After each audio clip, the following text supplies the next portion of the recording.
বিপদের কালে, সময়ের কালে কাকে কাকে পাবো? আমি আল্লাহকেই পাবো, আর কাউকে পাবো না।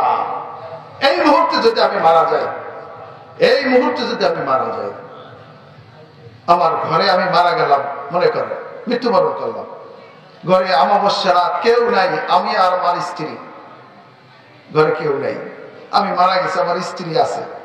বলেন একটা রাত সে পাহারা দিতে পারবে আমাকে? একা পারবে? একটা রাত দেবে? বলবো আমি তো ভয়ে আমি মরে যাবো, কিভাবে? বলো কে কোথায় আসো, তাড়াতাড়ি আসো। একা একা লাশ পাহারা আমার স্ত্রী দেবে না, আমার ভাই দেবে না, আমার বোন দেবে না, আমার ছেলেও দেবে না, কেউ দেবে না।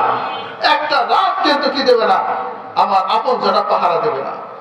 আমি মারা যাওয়ার পরে আমার কবরে একটা লোক একটা রাত, যে আজকে আমার আব্বাকে দাফন করলাম, তাহলে আমি আজকে আমার আব্বার কবর ছেড়ে যাব না, সারা রাত আমি এই আব্বার কবরটাকে পাহারা দিব। পৃথিবীতে কেউ দিছে পাহারা? গোরস্থানে যাই কবর উপর শুয়ে রয়েছে, এরকম নজির আছে? তাহলে কার জন্য কি করতেছে?